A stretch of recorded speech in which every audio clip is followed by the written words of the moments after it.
Okay, Beanie Joanna and Beanie Stacy shared something about leadership dahil nakita niya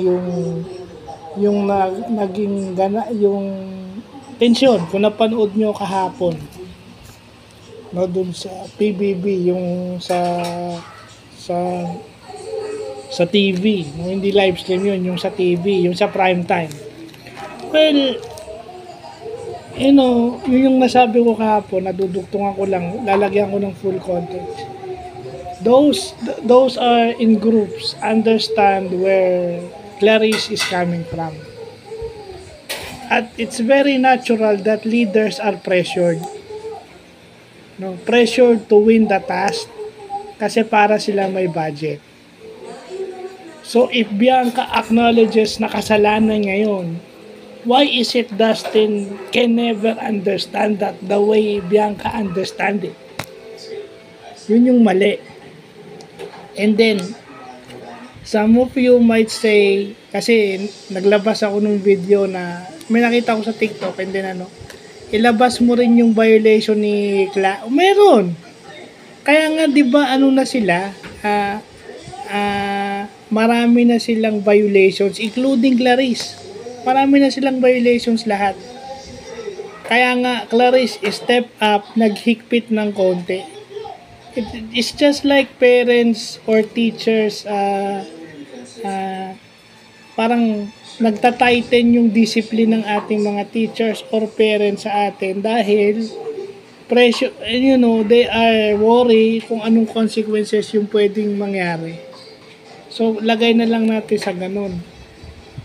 No, para ka rin nasa bahay na hinihigpitan ka ng nakatatanda sa'yo dahil alam nila yung consequence na pwedeng mangyari. So, lagay na lang natin sa ganun.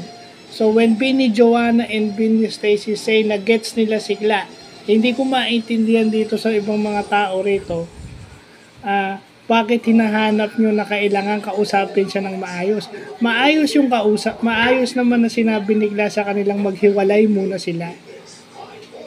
And then nakikita nyo sa video doon, si Dustin is may mga pagganong-ganon pa, oh.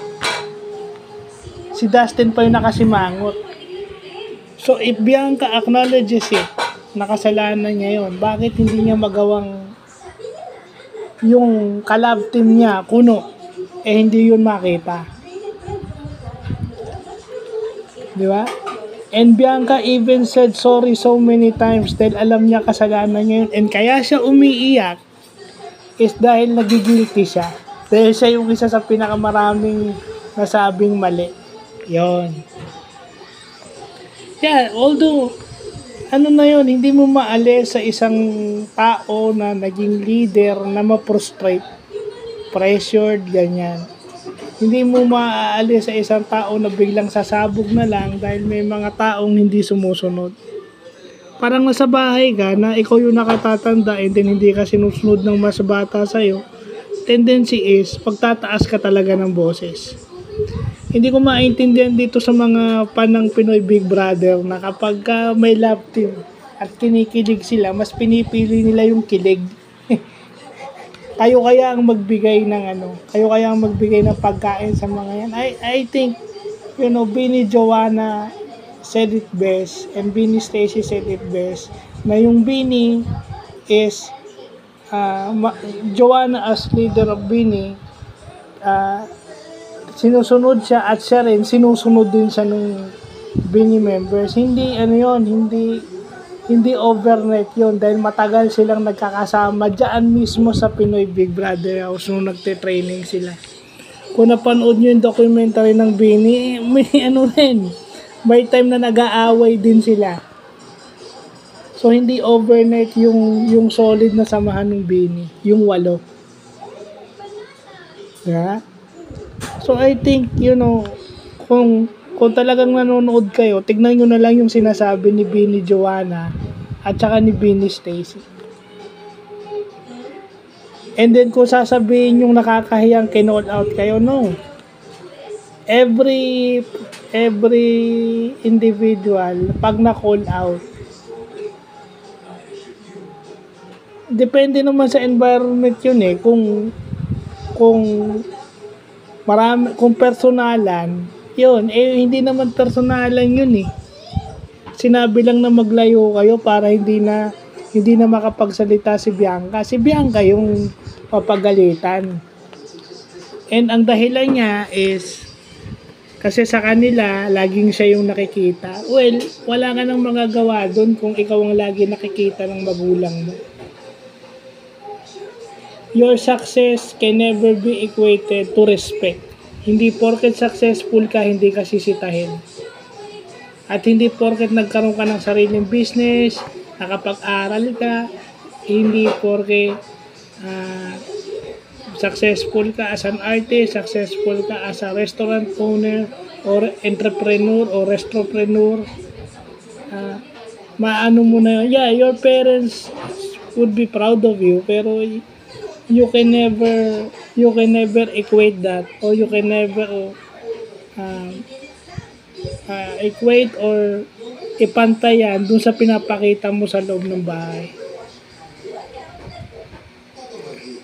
And for those that support Dustin, kayo na lang magbigay, o nung Dasbia, kayo na lang magbigay ng pera, kayo na lang magbigay ng pagkain doon every time natatalo sila sa weekly task. Kasi yun na nga yun. Mas uunahin pa ba yung kilig nyo kaysa doon sa pagkain? Ano bang mas importante sa buhay, di ba? Kailangan din ng kumain. At kailangan nila ng tamang pagkain, hindi yung chichirya lang kasi baka magkasakit sila. Kailangan tama yung kinakain nila, hindi yung temporary kumbaga pangtawid gutom lang, baka magkasakit sila. Health-wise, yun ang dapat iniisip nyo. So if you bash people like Clarice, tignan nyo na lang yung sinabi ni Bini Stacy tsaka ni Bini Joanna. Mga Gen Z ata tong mga Dasbia fans na feeling entitled parate.